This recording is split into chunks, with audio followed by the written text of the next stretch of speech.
So this is our Ruyer reading group, continuing our reading of Neovitalism. We're in the chapter Absolute Domains and Finality, picking up from page 120 of the translation. So the last little bit, he was going over this sort of thought experiment that comes from Norbert Wiener's book Cybernetics. And so in that book, there's some discussion of thermodynamics. And of course, thermodynamics is or there's a close relationship between thermodynamics and information. So entropy, as sort of one of the core concepts of thermodynamics, is kind of like the inverse of information. Sometimes you see the term negentropy, like negative entropy, in like cybernetics literature. And so like the arrow of time in thermodynamics goes from an ordered system with low entropy. So you can think of something like an ice cube, which has like this crystalline structure, for example. And then the arrow of time is towards a higher entropy, so a less ordered system. So the ice cube melts. Actually, maybe the ice cube is not really a great example here, but the better example would be something like the block of ice has a different temperature than the surrounding air. The air is considerably warmer than the ice, so you have this like structure of differentiation between two regions that have different temperatures, and you could use that difference of temperature to perform work of some kind. So in this case, melting the ice is work. And then, as if you just leave that block of ice on your counter, the ice will melt, and you'll eventually just have a giant puddle of room temperature water on your counter that you have to clean up. And so here the water and the air have the same temperature, and you can no longer perform work using the water air interface or separation. So this is sort of like the arrow of time in thermodynamics, is the passage from low entropy to high entropy. And once you have this low entropy or this high entropy state at the end of the once the system is at an equilibrium state, then you can't perform work anymore using that system. And Norbert Wiener gives this sort of thought experiment of supposing that there were entities somewhere in the universe that had a sort of reverse arrow of time to ours. And he suggests that it would actually be impossible for us to communicate with these entities, like supposing there's like sort of like reverse humans or reverse intelligent beings that like their arrow of time is opposite to ours, and we would say try to communicate with them, or they would try to communicate with us. He suggests that, or he argues that whatever means that these beings would use to try to communicate with us would sort of appear from our perspective as just some sort of natural phenomenon. So like the example that Ruyer talks about here is if you suppose one of these beings were to say draw a square in the sand. So if you picture, you're on a deserted beach and you come across, a perfect square drawn in the sand, you would sort of assume that there was some, another person or some sort of intelligent being that drew this square in the sand. Nature doesn't tend to, draw squares. But in the case of this, reverse thermodynamic order of time being, if we were to sort of observe this, or if this being were to try to send us a message by drawing a square in the sand, what we would see is sort of the reverse of the degradation of that square. So you would see sort of like the particles of sand, the little grains of sand would sort of be, blown by the wind or pushed by the tide or whatever. There'd just be some sort of seemingly natural process that would maybe surprisingly, but still fully sort of physically explainably result in a square. So you would maybe think that's some sort of bizarre, crystallization process, or there's some sort of weird wind pattern in this region or whatever, but everything would just look as if there were just these sort of mindless physical forces that result in a square, being produced in this region. And whereas, of course, for the from the perspective of this reversed order of time being, they're drawing the square in the sand, and then that square is sort of being degraded by physical forces like wind and tide and so on.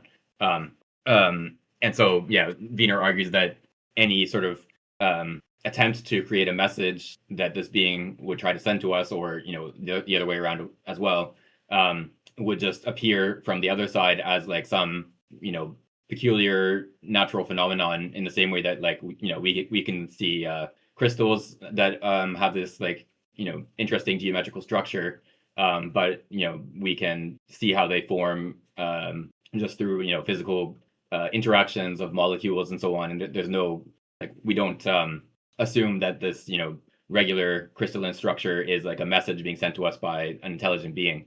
And what Ruyer points out here is that it's not maybe entirely correct to say that we would not be able to communicate between across this sort of reversed order of time, because living beings are precisely sort of inverted order of time relative to this sort of physical aggregates, like the square drawn in the sand. So living beings are not closed thermodynamic systems. Of course, living beings are constantly taking in nutrition. They're taking in structured chemicals that they can break down and use to perform work. So living beings, so you can think of, for example, an embryo. One of his favorite examples, the embryo that develops into a chicken or a fish or a human or whatever it is. It's starting from this sort of undifferentiated state and developing this complicated structure. So this is almost, in a sense, is the opposite sort of trajectory as the complicated structure of, say, a human body after death that is decomposed into the simple chemical substances. So living beings are, in a sense, the sort of reverse order of time thermodynamic entities that Norbert Wiener is sort of postulating in his thought experiment. But of course, that doesn't mean that it's not possible for two living beings to communicate with each other, or for living beings to interact with non-living sort of aggregates like an ice cube that melts over time, etc. But what Ruyer sort of the sort of like next stage of the argument here is that Ruyer does point out that there is sort of like a kernel of truth in Wiener's argument, because this sort of reverse thermodynamics of living beings is, in a sense, something that is not sort of graspable in terms of physical laws, in the way that, say, the evolution of a straightforward thermodynamic system is. So you can come up with simple or relatively simple thermodynamic laws that explain how a steam engine works, but you can't come up with simple thermodynamic laws that explain how I don't know, say a chicken works. And so there's something about this form production or form, genesis of form in living beings that is sort of not graspable in terms of simple physical laws. There is this sort of like from the perspective of the physical laws that apply to aggregates like the ice cube, a living being is kind of something extra physical in that sense. But of course, the sort of better perspective that Ruyer is going to, or that is sort of underlying what Ruyer is talking about here, is that it's actually this what from one perspective is the reverse order of time. So the form taking of the embryo, for example, that's actually the more fundamental sort of level of reality, is these true forms, which includes not just living beings but also molecules, subatomic particles, etc. This is the more fundamental reality, and it's actually the aggregates like the ice cube, like the steam engine, that are sort of the not exactly illusory, but are sort of like the secondary phenomena that result from interaction of many true forms. So yeah, it's a sort of a complicated argument, because there's sort of like switching back and forth between these sort of two perspectives of like treating like maybe the more sort of like standard scientific conception, which sort of starts from looking at aggregates and the thermodynamics as like the sort of the paradigm science of aggregates, and then sees living beings as a kind of exception or problem case, and then the sort of almost like a Gestalt switch where where you see the stairs from above instead of from below. where you switch over to seeing living beings or true forms as the fundamental entities, and then aggregates as a kind of secondary product of their interaction. So that's sort of what's going on in the last section that we read just before, or when we ended last week. Okay, so I think we can pick up from page 120 at the heading E. I read E, autoconduction and finality. At the end of this analysis, we can conclude that the notion of absolute domain contains the key to finalist activity. We've been able to show that all the notions we can quickly extract from the constellation of finality are connected, directly or indirectly, to the very notion of such domains.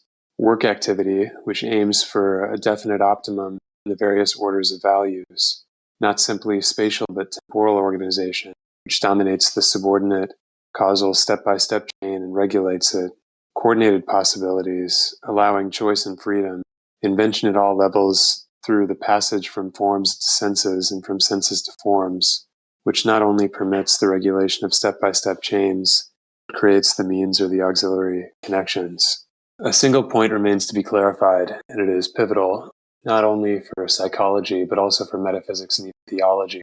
The finality at issue here is a quote-unquote harmony finality, not quote-unquote intention finality. In other terms, a domain of survey is not a keyboard at the disposal of a distinct quote-unquote subject or quote-unquote mind, pianist, so to speak. The keyboard is capable on its own of autoconduction. In what appears in the universe of sense as the intention, project, goal of a man who speaks to us about what he desires for tomorrow, and what he does today to prepare for it is the expression of a primary harmonization in this man's consciousness. Like perception's mise en scène, in which the subject seems focused on what he perceives, intention finality, quote-unquote spoken finality, is a secondary technique that should not be transposed into the primary nature of finality. Were it otherwise, it is obvious that we would merely have a pseudo-solution, which would not in fact avoid infinite regress. Even when it is an intelligent activity dominating the plane of perception, consciousness is not distinct from the intuitive or symbolic domain on which it is exerted. Cerebral equipotentiality gives the impression that the mind is detachable from the brain it uses, whether this brain is damaged or not. In reality, once the brain is totally destroyed, quote-unquote user vanishes. It is often inevitable, we've done it ourselves, to personify the quote-unquote surveying unity of an absolute domain, to realize the division into unity on the one hand and into multiplicity on the other.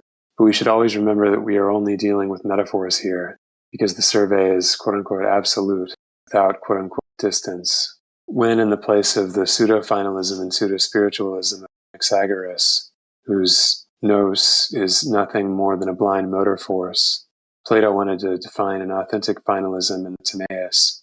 He was inevitably forced to separate the actor, the demiurge, in his domain of activity, the world, and even to further separate the created world and the ideal model.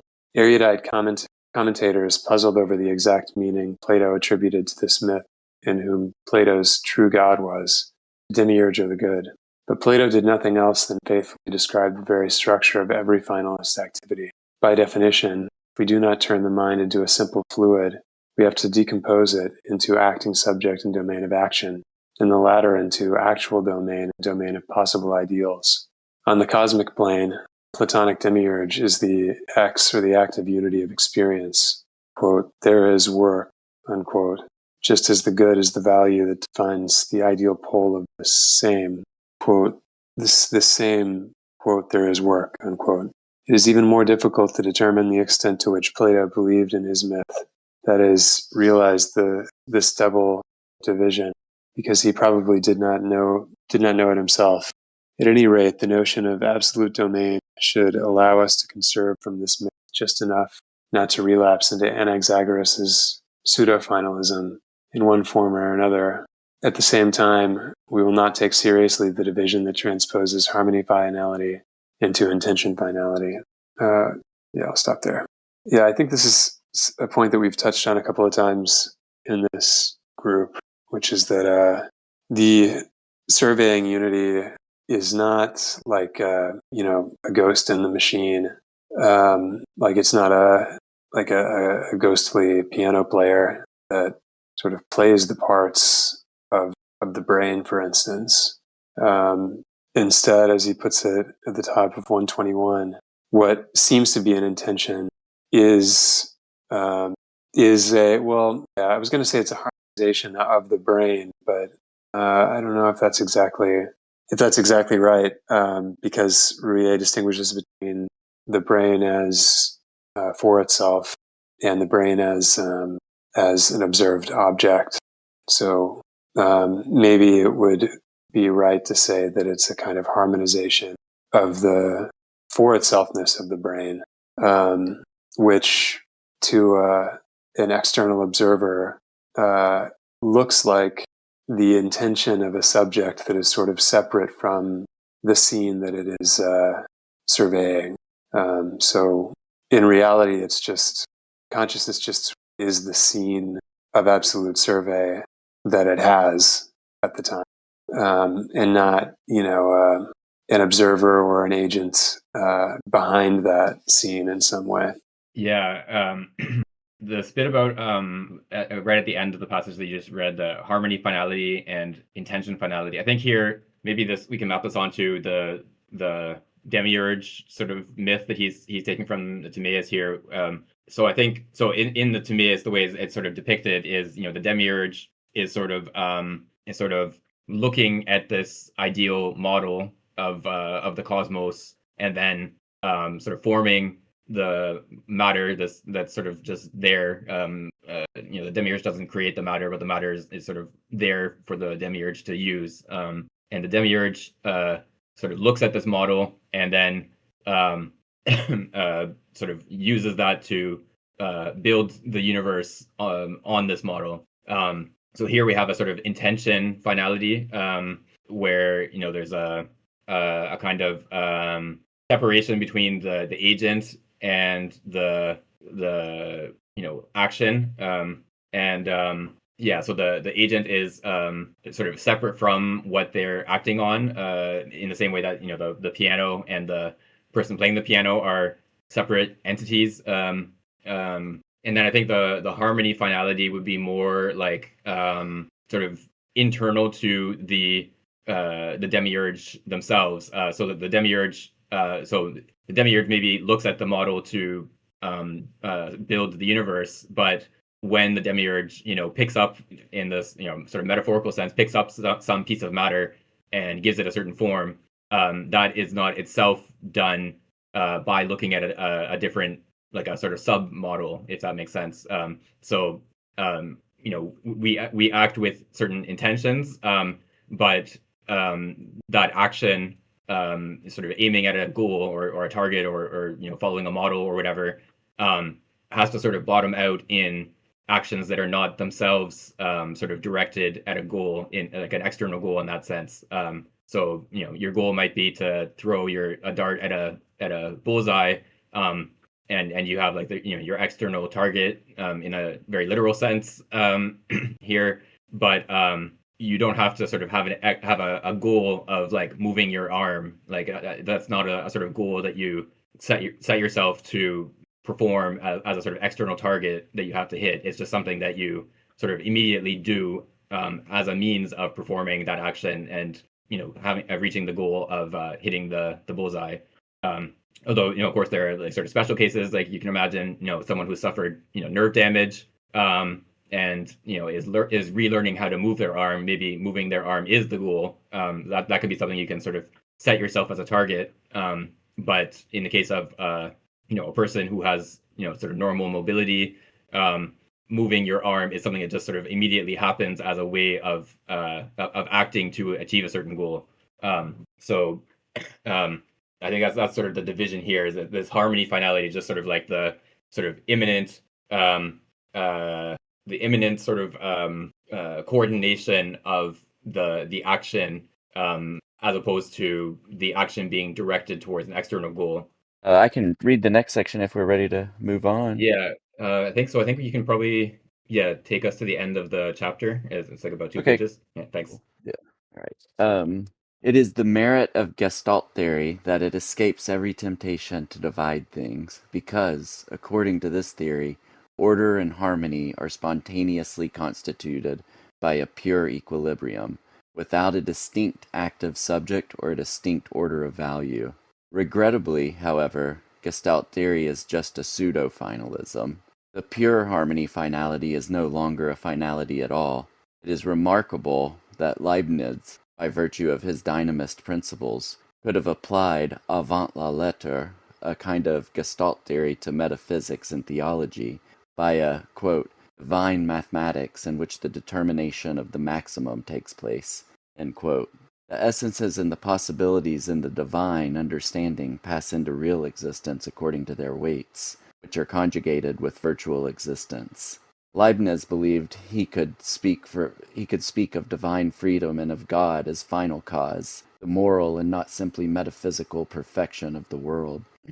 But truth be told, we do not see how this extremal dynamism is still a finalism. In reality, God plays no role in this matter. He is simply the site of possibilities, just as space is the site of existence. Leibniz's metaphysics is less mythical than Plato's, but it rests in an inadequate description of finalist activity. Leibniz's conception is not far from Hume's.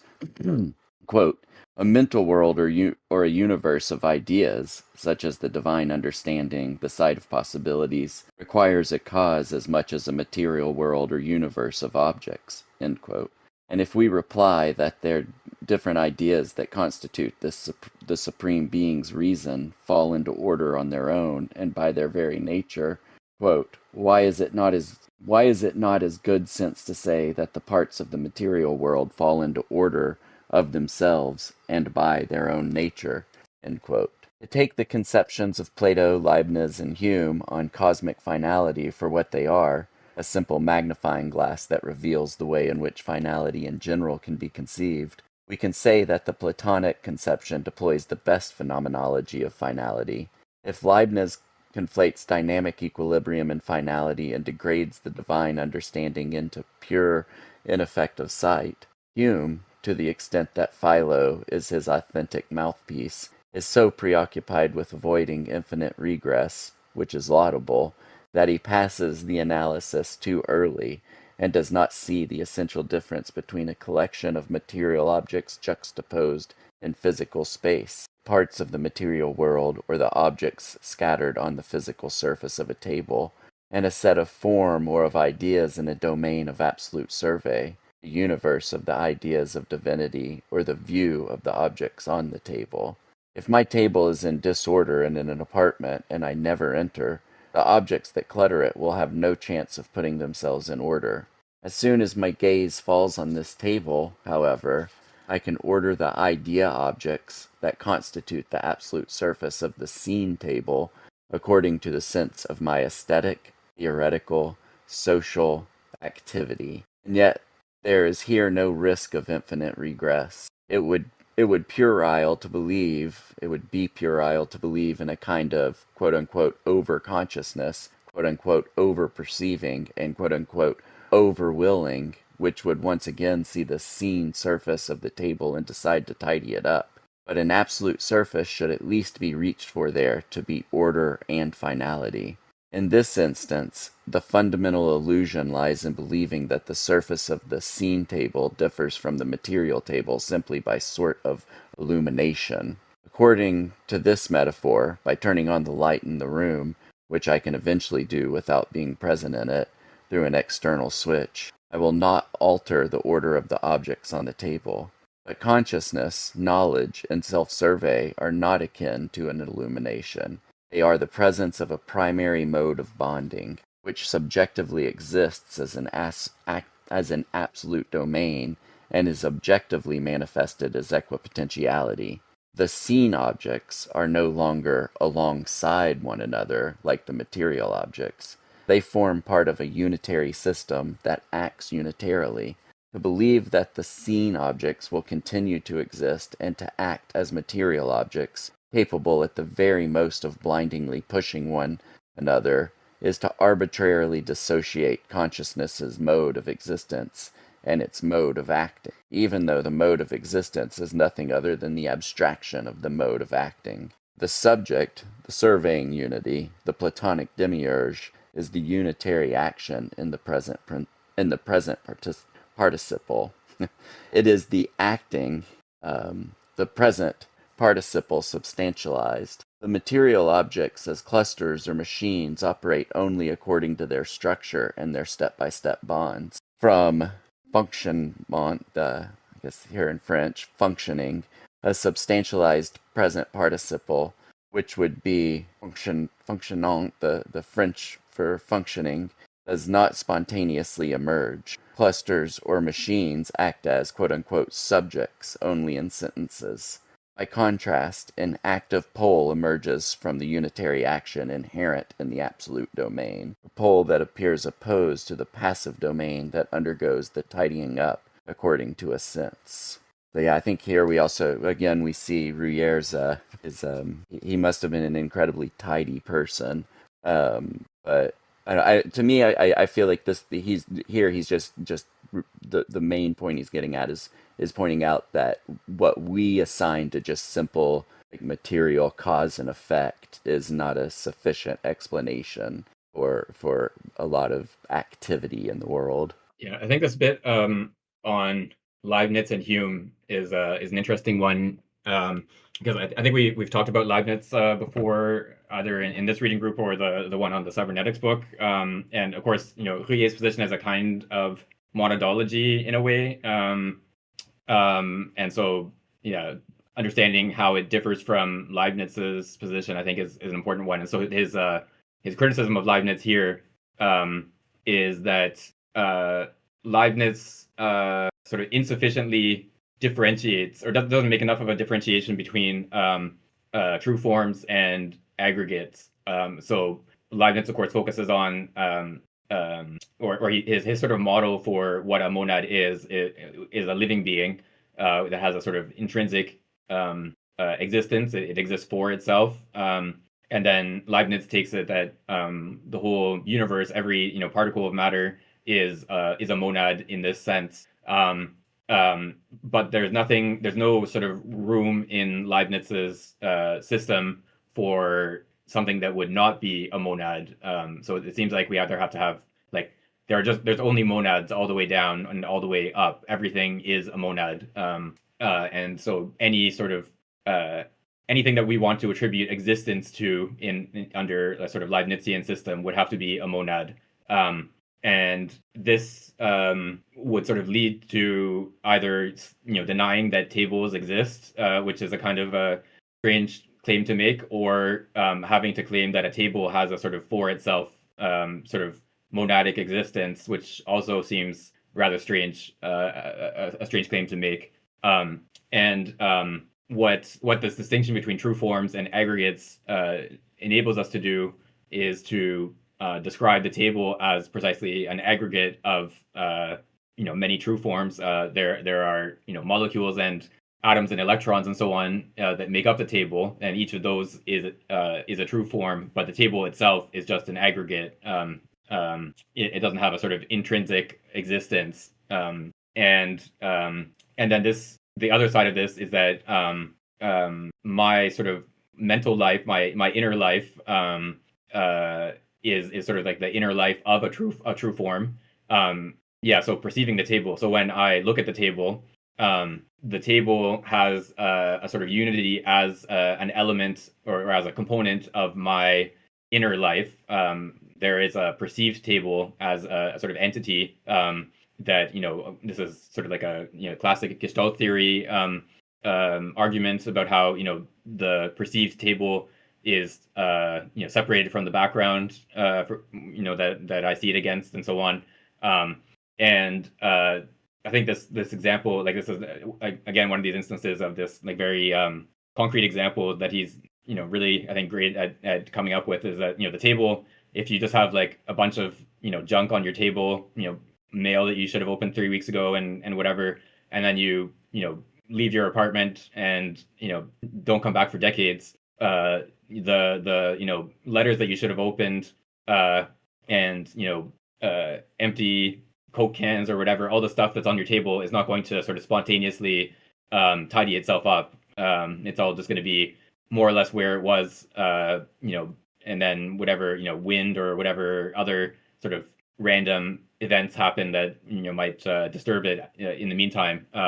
But if you have the exact same messy table and you walk into the room, you can sort of your action as a being that has a sort of orientation towards values like tidiness or some sort of aesthetic sense of what a table should look like, can sort of act on the world in such a way as to organize the table, to throw out the empty cans and open the mail and sort it, etc. So you as a being who is capable of grasping the arrangement of stuff on the table and using your sort of orientation towards aesthetic values or organization values or whatever to act on the table, you are capable of sort of bringing about an organizing or tidying of the table in a way that the sort of aggregate of entities on the table is never going to be able to do. So it's precisely because you are a true form, it's precisely because of that you are capable of arranging the table in accordance with some value, whereas the entities on the table by themselves are not capable of doing anything like that.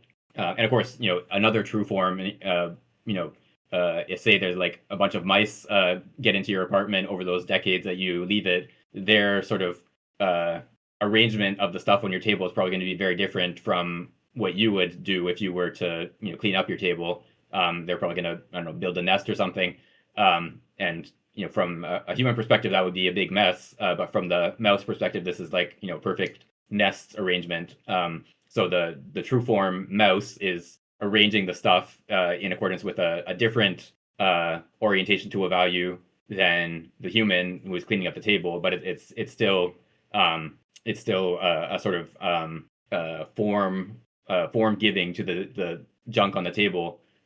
So yeah, there might be different sort of orientations to values that constitute acting on this junk and ordering it. So what is ordering from the mouse's perspective might be disordering or making a mess from my perspective. But in each case, this order giving or this giving order to the junk on the table is always going to be the action of a true form and not just a sort of spontaneous interaction of the aggregates of stuff on the table. Yeah, this is maybe kind of a minor point, but I've been thinking about like even color constancy and object constancy and like visual depth and all of this complex stabilization that happens to the initial like sensory input at the retina. All of that is being a kind of true form as well. It's, I guess, difficult. It seems like there are kind of nested form takings within like visual processing, but even like a simple percept like is itself a kind of action on the world in the sense that it organizes it into a new stabilization that could be further acted on. Yeah, so I think a good example of this is I think maybe it was like last week or maybe the week before we were talking about how you can sort of map the sort of Husserlian analysis of what it is to perceive a physical object onto the concepts that Ruyer is talking about here. So of course to see something as a table and not just as like a sort of color patch on that you're seeing in your visual field, part of what it is that you're sort of doing when you grasp it as a table is that you are anticipating that if you were to walk around the table, you would continue to see like the sort of expected table shape on the other side as well. And of course, if our sort of capacity to recognize tables is not infallible. It's possible that what looks like a table is actually just an elaborate, cardboard cutout with a super realistic picture of a table on it. And then if you walk around, you'll see that it's just a cardboard cutout. That'd be very surprising, of course. That when you walk into an apartment and see what looks like a table, you don't uh, uh, usually think, oh, maybe this is actually just a cardboard cutout. But of course, there are weird circumstances. Maybe you happen to walk into a movie set or whatever. So yeah, part of our grasp of something as a table, it seems like so sort of immediate that you just sort of step into a room and you just see the table. Part of what we're doing is precisely that anticipation of what I would see if I were to walk around the table, or what I would feel if I were to reach out and touch the table, etc. All the other sense modalities. And then also the other sort of direction, of course, is that you can only, like, after you do walk around the table, you have to sort of connect what you're seeing now to what you saw, a second ago from the other side of the table. You have to sort of reach backwards and, identify what it is you're seeing now with what you were seeing before, as like, the same object seen from a different perspective. And so, yeah, what seems to be this sort of very immediate relationship to this table that you're seeing in front of you is actually this pretty elaborate sort of grasping of a temporal arrangement of experiences that it's only because you sort of are capable of making these kinds of connections that you are capable of seeing something as a table in the first place. So that, yeah, there's this kind of and this sort of temporal structure. I think has that same sort of pattern that we've been coming across in many of these works. This sort of melodic structure, in the sense that it's not that you have like a table snapshot at time 1 and then a different table snapshot at time 2, and then you sort of like secondarily sort of compare them with each other and go, yeah, these are sort of consistent with the hypothesis that there's a table in front of me. It's rather that the sort of temporal connection is like intrinsic to the experience of something as a table, and learning to, like, it takes a sort of learning and practice and effort to sort of force yourself to see the table snapshot, the perspectival projection of the table onto your retina or onto the sort of visual plane in front of you, like when you're learning how to draw.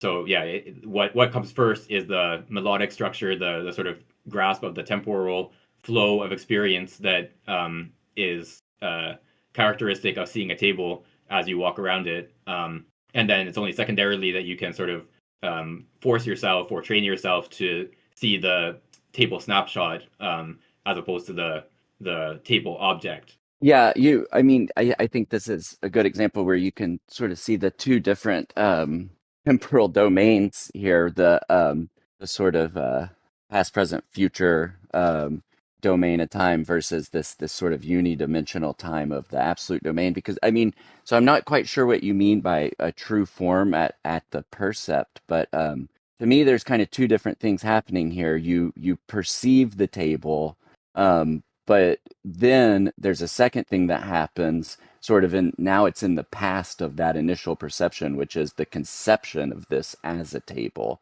Yeah, he had said on the previous page, consciousness is not distinct from the intuitive or symbolic domain on which it is exerted. So now you have sort of this this conception, which is now happening in the past of the perception. So this absolute domain is necessarily functioning outside of a strict temporal sequence, or else it wouldn't be able to act on this, right? That's how I'm understanding. So I think there's actually, I think that would be sort of pushing into a separate. I kind of want to say faculty as a sort of Kantian term, but maybe that's a little too sort of dry here. But a sort of separate ability that humans have. So a person who grows up in say an English-speaking Western country is going to be familiar with the word table and sort of the general concept of what kinds of things are tables or are designated as tables.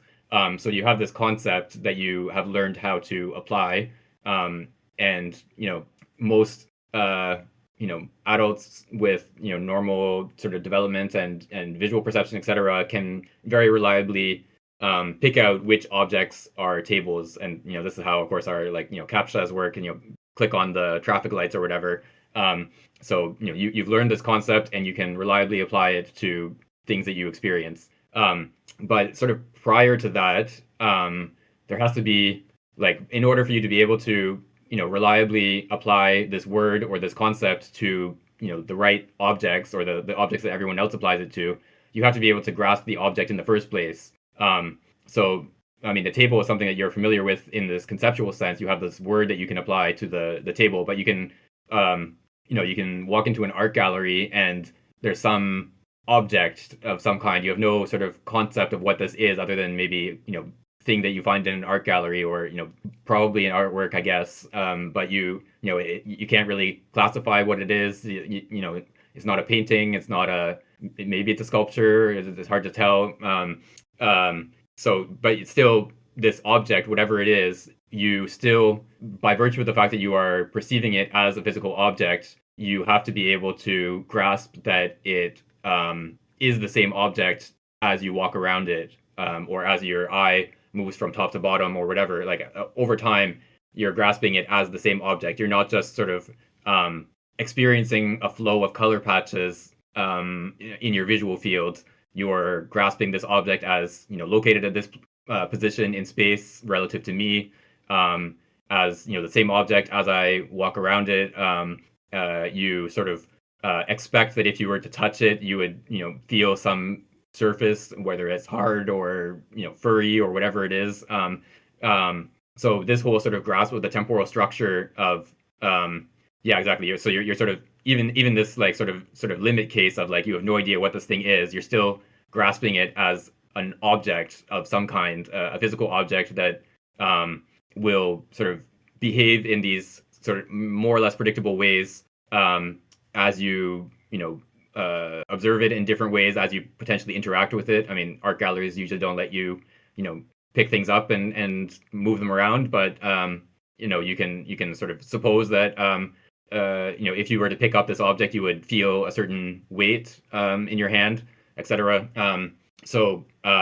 Yeah, it's this sort of first initial grasp of the object as something that would behave in these sort of predictable ways if you were to interact with it or to walk around it or whatever.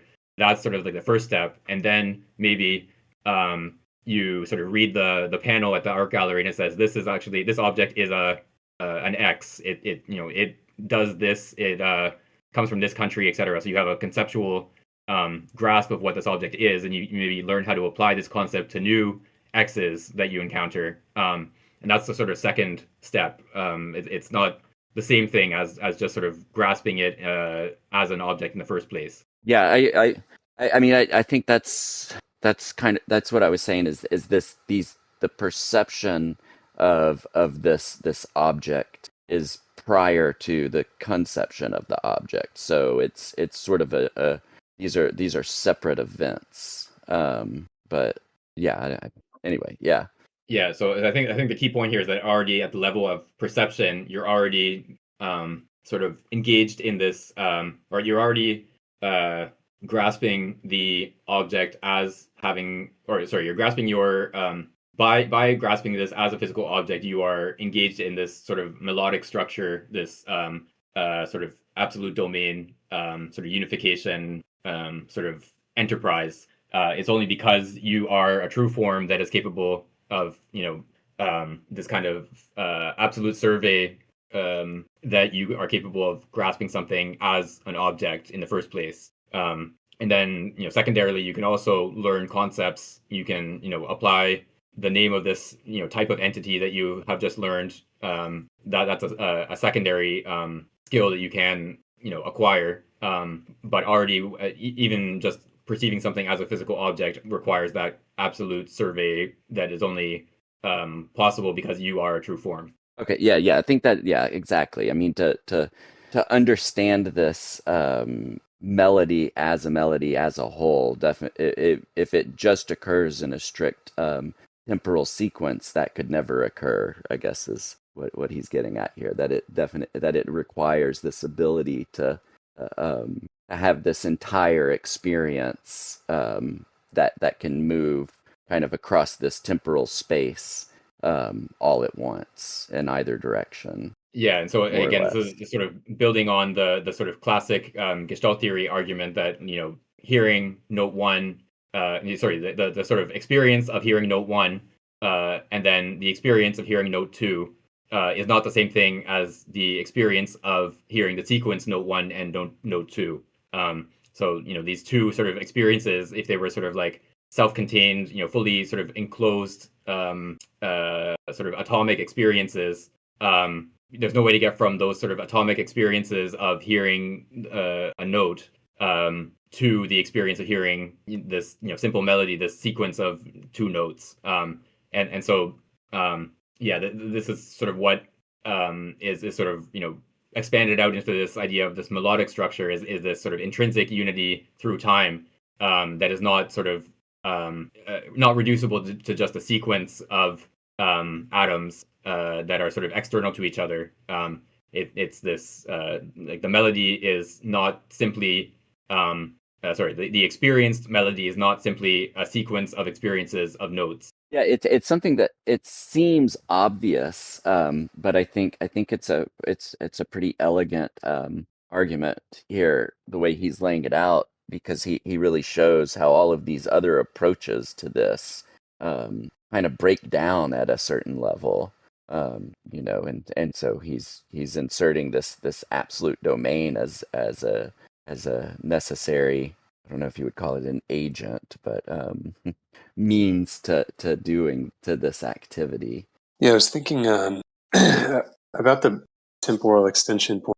I think maybe in the last reading group session, I mentioned Churchland's book, where he kind of explains basically transtemporal universals in terms of recurrent activation patterns in these like Hebbian neural networks in the brain. Something that I was just thinking about is the difference between so the neural activity could in principle be explained step by step entirely, so that each kind of step is sufficient to itself and causes the next one, but it's sort of actualist.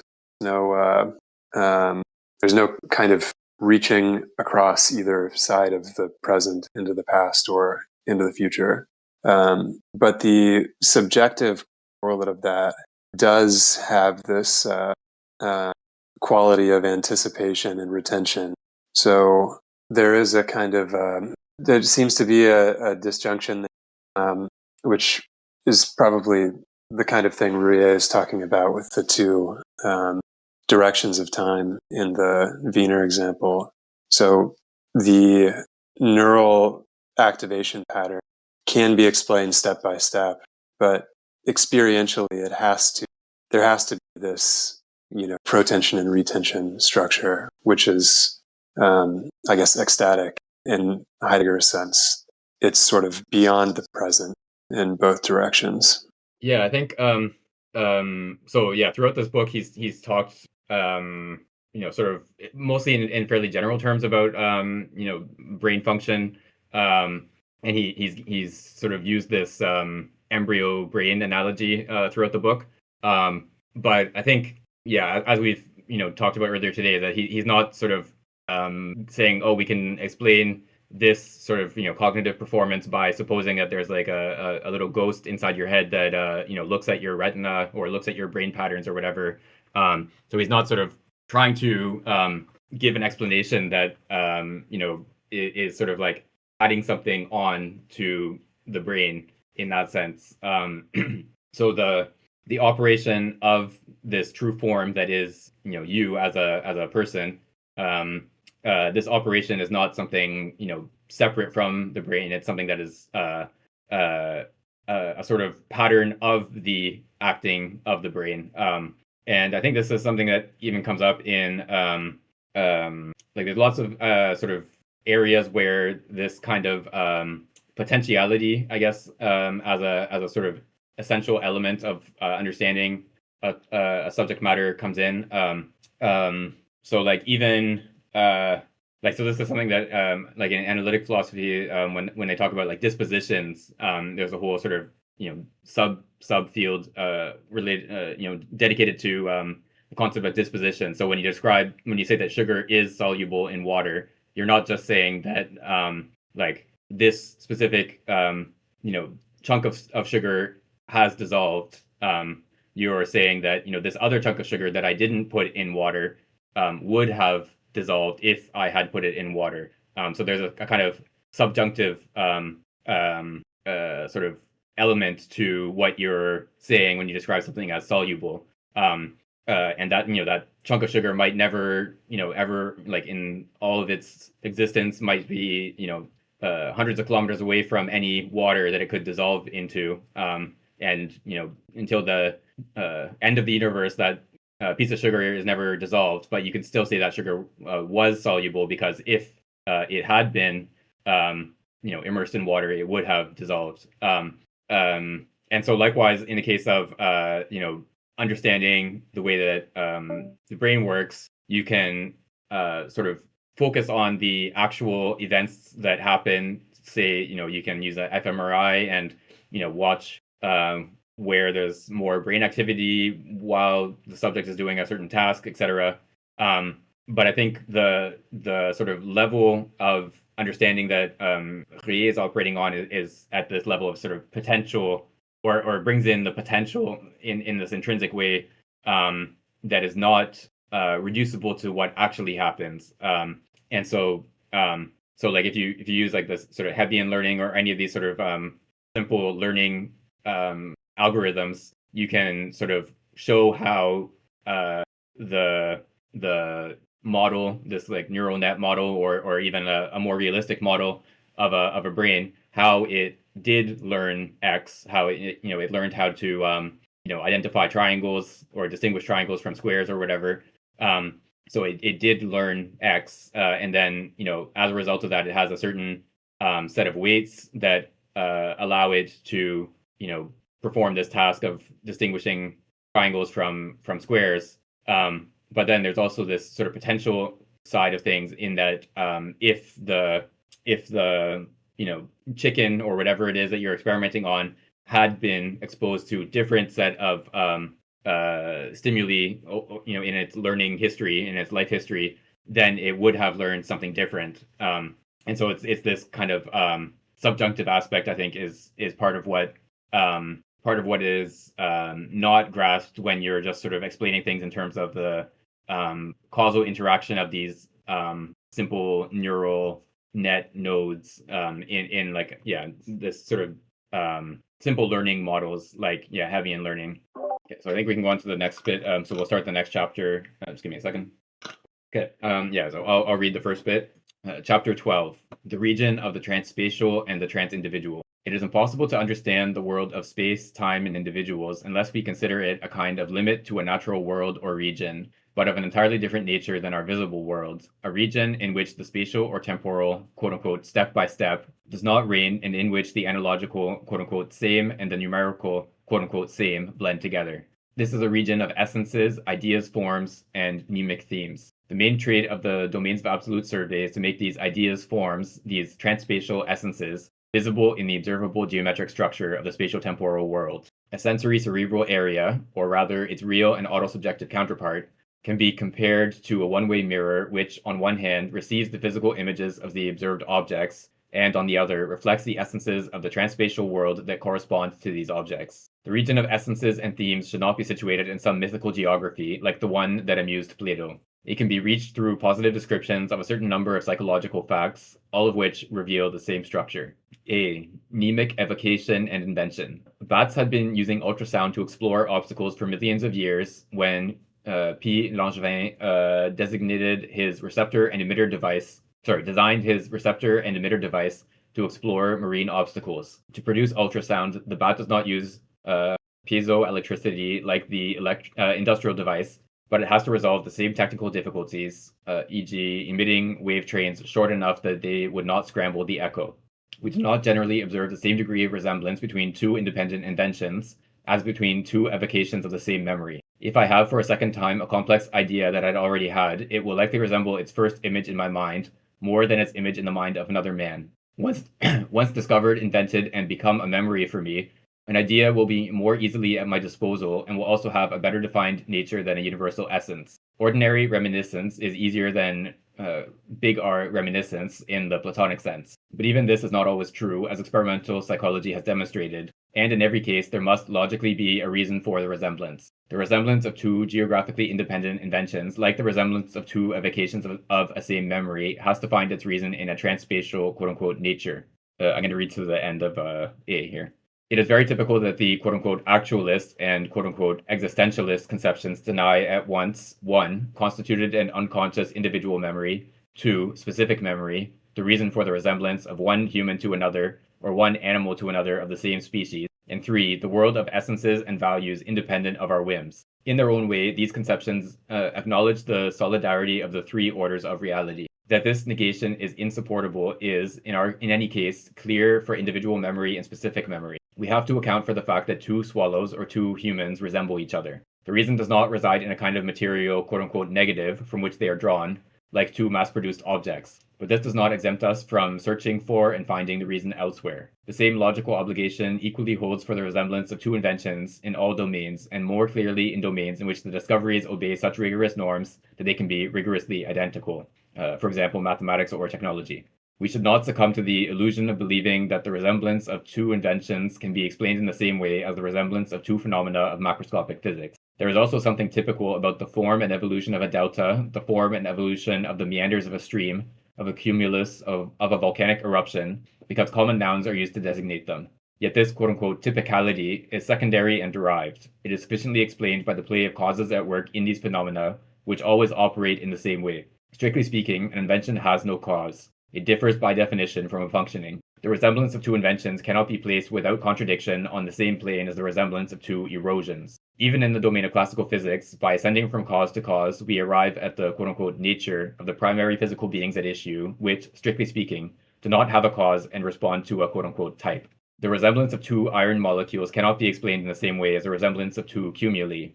A molecule conforms to a norm that can be analyzed mathematically, but not, strictly speaking, causally. The application of mathematics differs profoundly depending on whether micro or macroscopic physics is at issue.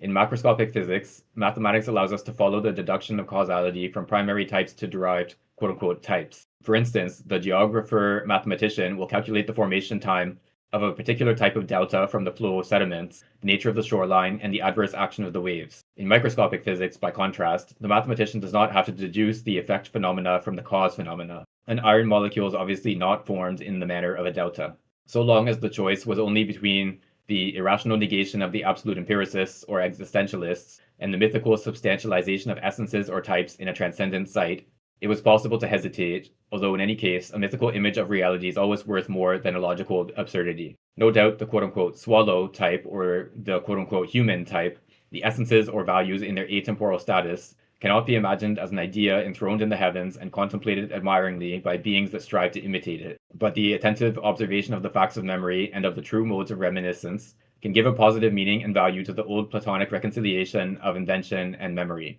So here I think maybe a good sort of analogy to bring up is these cases of like independent invention or independent discovery, where you have two or more people working independently of each other that arrive at the same or basically the same invention without either one knowing of the other, and there have been cases of this happening, and then also in sort of scientific discovery there are also cases of this. So of course you have like Newton and Leibniz independently developing calculus. It seems like Newton was first to come up with it, but then he never published it for many years, and then Leibniz published it first, and then there was this long priority dispute that got tied up with nationalism, etc.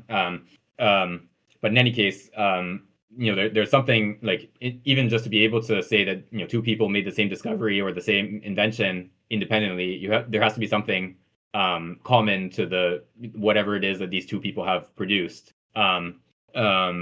And so one sort of way of explaining this would be to say that this is just sort of like the result of the same kind of process. So in the same way that rivers tend to produce the same types of riverbeds in different places, and of course it depends on what exactly the river is flowing over, what is the slope, etc. But if you have similar circumstances, a river flowing over similar types of rock with a similar slope and so on, you would expect to have a similar form of riverbed, river delta, etc. Everything would just sort of, you would expect to find the same sort of product as a result of the geological evolution of this river region, if the sort of circumstances are similar in both cases.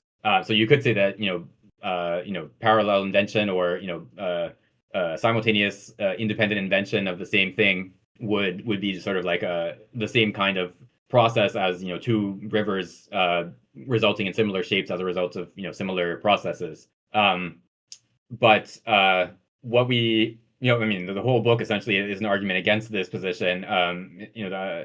Just showing that we can't understand invention in the true sense as just being a product of a certain sort of arrangement of physical forces, or this sort of interaction of an aggregate of entities. But I think an interesting point here to mention that he doesn't really bring up is that when there are these sort of priority disputes and so on, often what is sort of like what is often treated as sort of like a key piece of evidence that, say, one person didn't actually independently invent this device, but secretly copied the first person, is if there are sort of elements that are not essential to the functioning of this device that are repeated, that are found in one and in the other. So if you just have two inventions and the sort of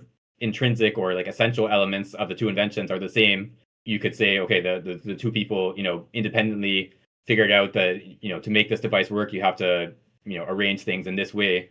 But then if there's some sort of arbitrary or inessential element of this device, that you could do it in any of 5 different ways, and then someone just happens to have picked the exact same way as the other person, then you can be a little bit suspicious that maybe it wasn't actually an independent invention and it was actually copied from the first one. And then of course if there are multiple independent choices in the design of this device, where you could select from say one of 5 or one of 10 different ways of arranging this component, and in 6 or 7 of these sort of degrees of freedom, the second device follows the pattern of the first one, then you start being pretty confident that it is not actually a sort of independent invention, and that it was copied from the first one.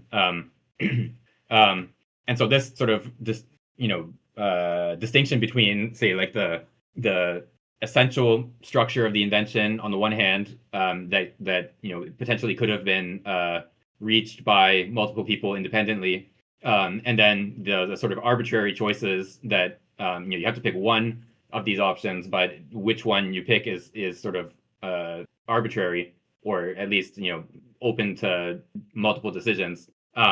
This is already sort of pointing to the fact that an invention is not sort of reducible to just a sort of causal product of interacting forces, in the sense that you're sort of recognizing that there is an essential structure of the invention, just because you are also just by distinguishing what is essential and not essential in the invention when you're sort of doing detective work to see if these two alleged inventors really are independent or not. So just by doing that, you're sort of grasping the invention as such, as a kind of essential, as a kind of essence, as something that is not itself a physical product.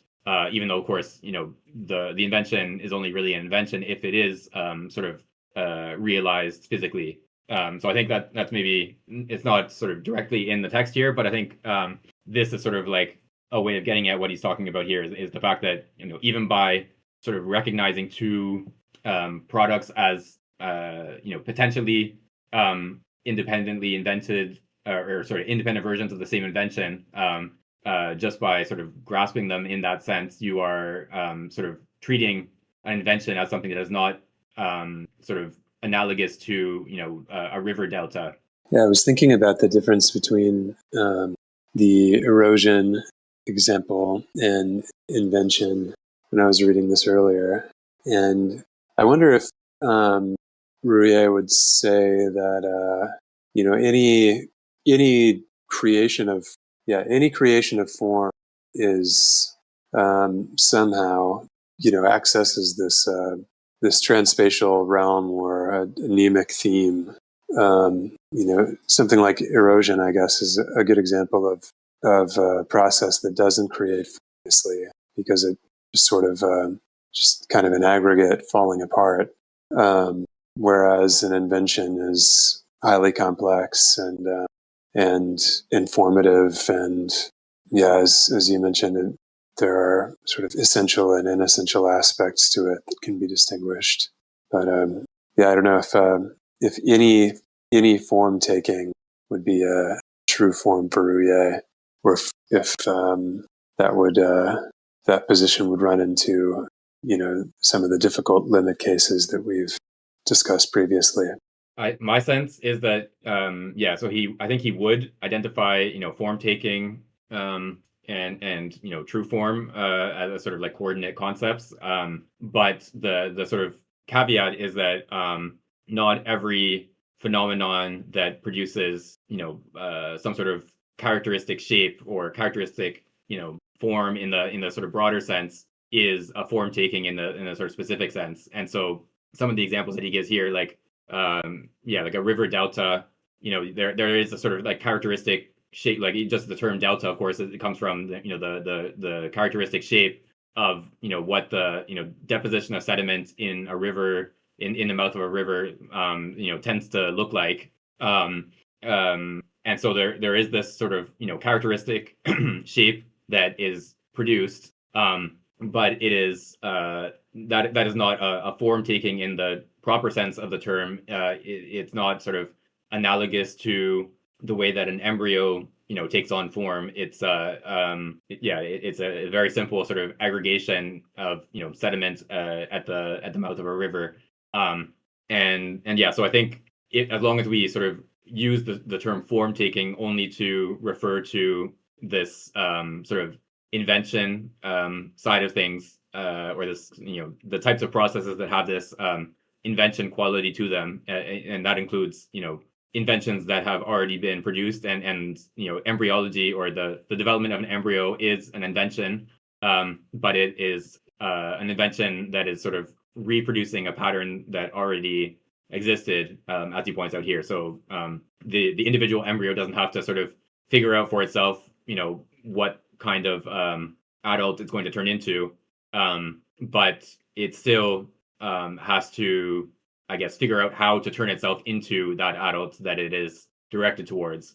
So it's not that any embryo could become an oak tree or a fish or a bird. This embryo can only become the type of adults that it's the embryo of. But it still has to sort of invent its own form, its own adult form, and it has to make its own organs and so on. This kind of I guess bounded invention, you could say, or like constrained invention, is sort of characteristic of form taking. And I think if we limit the term form taking to this kind of process, then he would say that only true forms are sort of engage in that form taking, and then things like the river delta that is sort of regularly has the same shape would not be a form taking in his sense. Yeah, I feel the way I'm getting this, this is almost leaving it, almost oversimplifying or leaving it too open to kind of a subjectivity. But I feel like if I went back through the book, there would be many examples that he points out here. But it can be as simple as the difference between a true form and just otherwise is. True form is something that at some point almost necessarily disobeys the law of entropy, the law of thermodynamics, and like in an embryonic formation, almost like so the end goal is there, but it's not just a simple step by step by step, and we may call it that, but as he pointed out, probably in that chapter, I could find some examples. It might encounter certain scenarios where it's almost necessarily not just to kind of go around this barrier, but to reverse and try a new tact, a new approach, and that this is evidence of true form. And I can think of how, just broadly speaking, we tend to just say, like, now our hand waving explanation about this is just sheer probability of numbers, and in an infinite number of universes, there's just a probability that this occurrence would happen.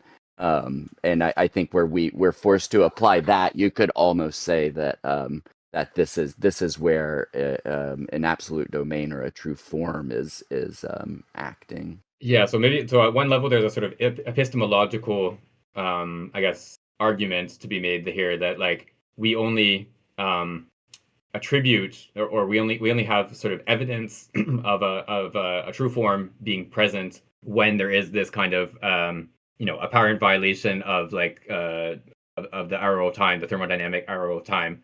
So that like in the case of the river, so yeah, if we think of like sort of detour behavior in animals and you compare it to say a river, so the river flowing downhill, if you block the flow of the river, the water just keeps flowing and it will produce say a lake or a reservoir. If you dam the river, for example, the water just keeps flowing and just fills up until the water in the reservoir or the new lake that's being formed is level with wherever the water is flowing from, and then of course just through sort of like gravitational equilibrium, once the water level is stable, the water will not flow anymore just because there's nowhere for it to flow to. And so like you can sort of look at this, the river is dammed. You sort of look at the water, as if it were sort of trying to continue flowing downhill. But the water will never, stop flowing downhill in this direction and try a different direction, if that makes sense. Whereas, of course, if you have an animal, you could even set up like the maze to be like to have the exact shape of the hillside that the river is flowing down, and have the reward be at the bottom, and do the exact same sort of arrangement where you set up a dam or a blockage of the path that the animal has learned down the hill. The animal will not just sort of like keep running into the wall until it like sort of backs up and flows around the wall in the way that the water would. The animal that encounters a wall will explore until it finds a way of going around or over or under or whatever. It will explore its surroundings to find a way of achieving its goal of reaching that reward. And so this is sort of like it's a very simple example, but it just shows a difference between goal directedness in the case of the animal and a very simple physical process of water flowing downhill on the other hand. And so this is a sort of external goal. The animal has a place it's trying to reach that is outside of itself. It has this there's food at the end of this maze or whatever. But there's also this sort of intrinsic finality in the way that the embryo develops into the adult mouse or whatever it is. And this same intrinsic finality also has a similar sort of capacity to adapt to to take detours in a sort of metaphorical sense, because all these examples that he's discussed earlier in this book, where you take the early embryo and you slice it in half, you don't get like two half mice. Sorry, I can't speak for a second. Two half mice that like a front half and a back half, which of course would not be viable. Instead, you would get like two smaller uh, adult mice. So the embryo is sort of responding to this obstacle in its trajectory towards an adult mouse. It does that by sort of adapting the way that it develops, and so something that maybe would have been would have developed into like a torso segment of the mouse in a sort of normal developmental process now ends up becoming a hind leg or whatever. Um, so the embryo sort of trajectory towards an adult mouse is capable of taking a detour in the same way that the mouse as an organism trying to reach a goal is capable of taking a detour, whereas the river is not capable of taking a detour. It just flows wherever the gravity gradient sort of takes it. Yeah, I feel like I've sort of alluded to this previously, but you know, here is where the current paradigms, the just strict genetic determinism, they're going to say, well, it's just the genes, and this is the way it's playing out, and over time, evolution, natural selection allows for different routes, different the stream to flow in different ways as necessitated by the environment. But this is, to me, just an incredibly inadequate way for this to happen. And if you really dig into it, you can see where this just is not possible. So an embryo in development, if it encounters one of these barriers that is standing in the way of the strict genetic determinism, then the embryo has no choice but to either be stunted in some way or just stop development and die. And instead, I think what and there's plenty of evidence actually, I think, in the data that we do have, that this is that the cell is more of an openly creative and playful environment where it's constantly like at any one time there are multiple possible routes. It's constantly playing, and mutations aren't just random and sometimes fortuitous, but they're actually intentional so that the environment or development does remain open, so that when a barrier is encountered, there's a different possible route to take. I mean, and I'm not saying that there's infinite possibility there, but there's possibility within a certain range. And here the genetic basis of the cell does somewhat define that available range, but that is how the cell is developing, not just following a strict step by step playing out of what the gene tells it to, but that it is this kind of active creative space. So I don't know. To me, what he's saying here is laying out how this, it's sort of a similar argument or the same argument. So, but there is some mechanistic basis for what he's saying here. Yeah, so he mentions an existentialist conception. I think he's actually using this term in a slightly different way than sort of the typical one, but I think I think he does mention Sartre at one point here and this sort of absolute freedom conception. Um, and of course, existentialism generally was not that interested in biology or anything like that, but you could sort of suppose like an existentialist biology that would just sort of take the embryo to have this sort of absolute freedom. And of course, this is kind of an absurd position because we know that the acorn is not going to turn into a chicken. The chicken's egg is not going to grow into an oak tree, etc. No matter what sort of interventions you do on this chicken embryo, it's not going to turn into an oak tree. And also, even in the case of the like the sea urchin embryo that is capable of adapting to some pretty extreme interventions, being sliced in half and so on. Of course, there are other interventions that it is not capable of adapting to. If you like douse it in cyanide or something, it's probably not going to survive. yeah, so there are limits to this adaptability and creativity, I guess, of the embryo. The embryo is so this is sort of the term I was using earlier. This sort of like bounded invention. The sea urchin embryo is sort of inventing an adult sea urchin form within itself, but it's not just sort of left with a blank canvas and sort of free to invent whatever it comes into its sea urchin embryo head. It will form an adult sea urchin as well as it can under the circumstances. If some experimenter slices it in half, it will adapt to that circumstance and form two sea urchins and so on. But yeah, if it's doused in cyanide, then it just doesn't have the capacity to overcome that particular obstacle. As far as I know, I'm not an expert in sea urchin biochemistry by any means. But yeah, so it's a kind of inventiveness or creativity without being a sort of like absolute freedom with no sort of bounds or guidelines or anything like that. So and this is also the case in most human behavior as well, is that whatever leaving aside the sort of like determinism versus free will kind of debate, whenever you're making a decision, you're usually doing so under certain constraints that you have to achieve certain, like you're trying to achieve a certain goal.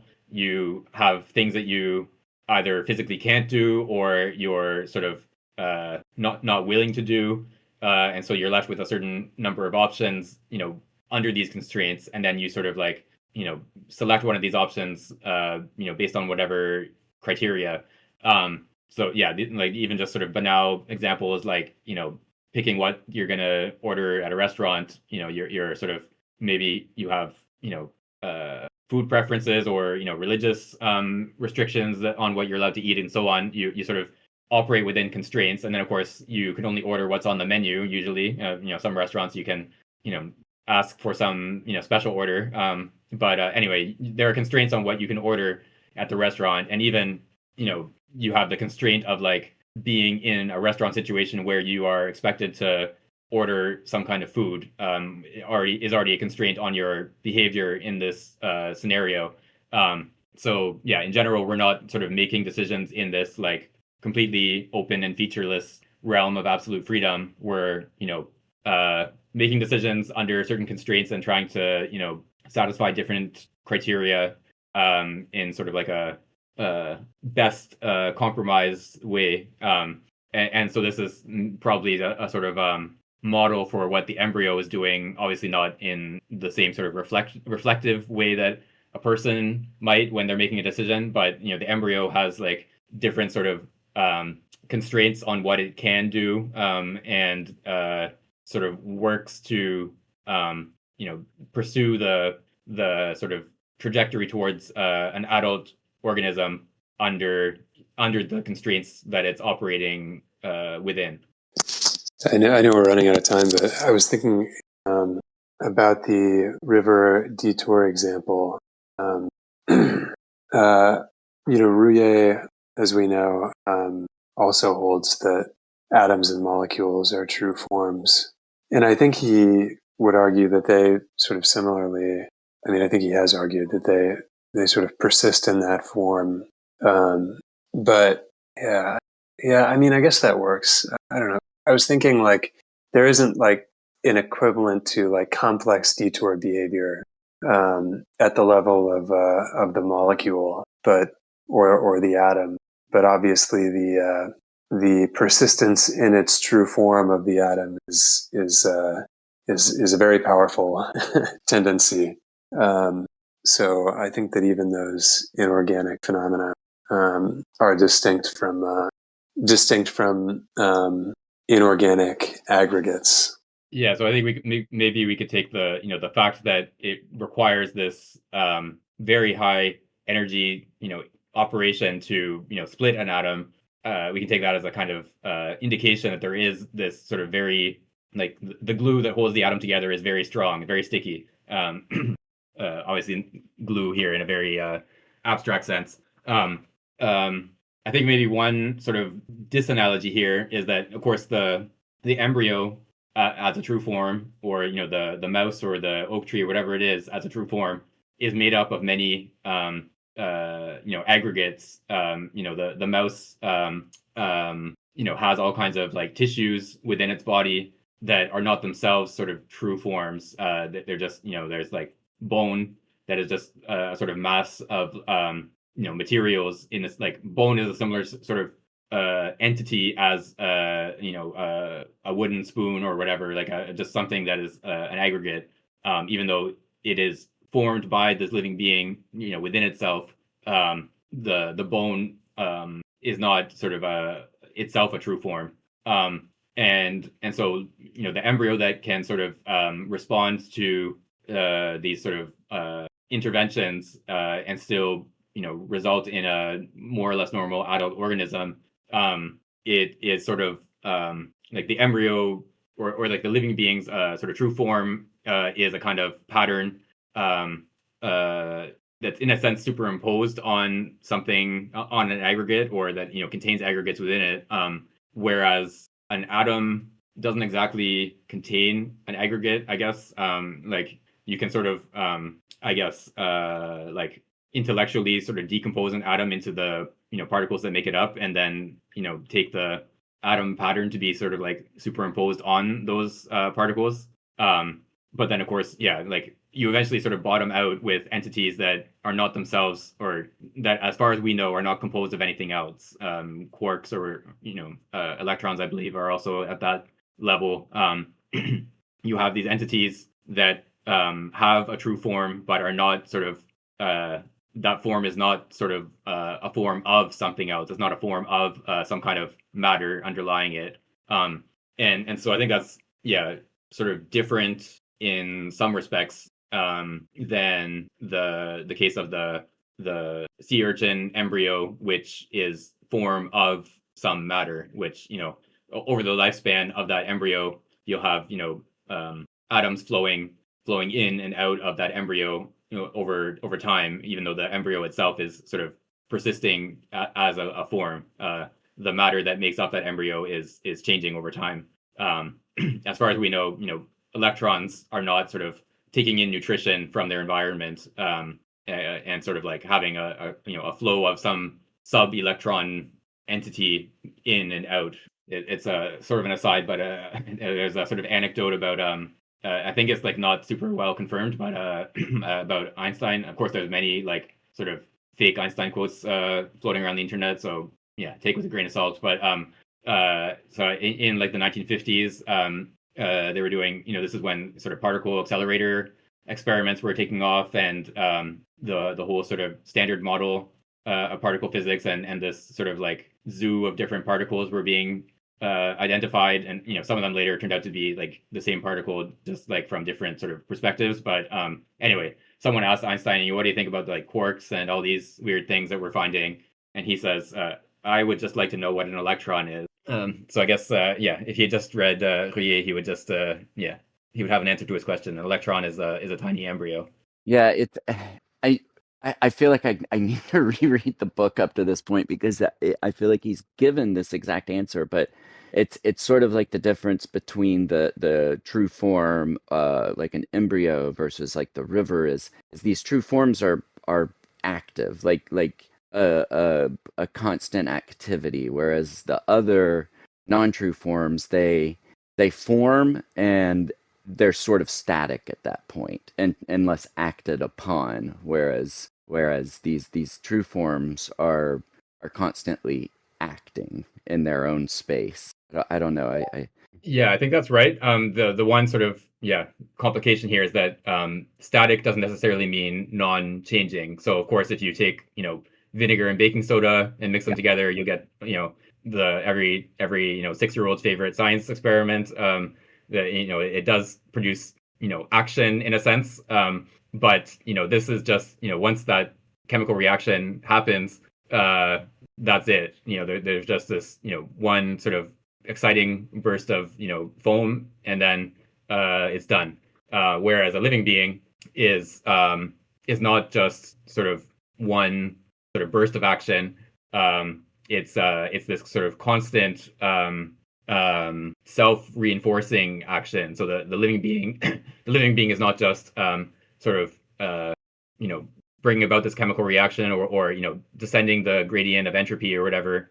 Ascending the gradient of entropy. It is taking in nutrients and engaging in behaviors that sort of enhance its capacity to continue to exist and continue to act through time. So yeah, a living being will try to escape threats or try to counter the threats, and it will try to find the nutrients it needs, etc. So yeah, a living being doesn't just sort of respond in this immediate way to whatever it encounters in a way that the vinegar and baking soda respond to encountering each other. It's as if like the vinegar sought out the baking soda, and once it started exhausting its supply of baking soda, it would like order more from Amazon or something. That's sort of like what the living being is doing. Yeah, like a living being, a true form is always attaining its form. It's in constant formation or whatever, active formation. Yeah. So it's toward a it's like goal, this, but never necessarily reaching that goal. yeah. So To reach that it's as goal if is to be done. the baking soda vinegar reaction was constantly sort of bringing in more baking soda and vinegar to keep the reaction going. Yeah, which obviously is not, fortunately for anyone who is a parent of a child doing a science fair demo, that is not the case. Okay, so I think so we're at about our 2 hour mark, so we can stop here. Okay, cool. So yeah, stay tuned for schedule updates. So probably in 2 weeks. Okay. Thanks, everyone. Thanks, everyone. Sounds good. Thank you.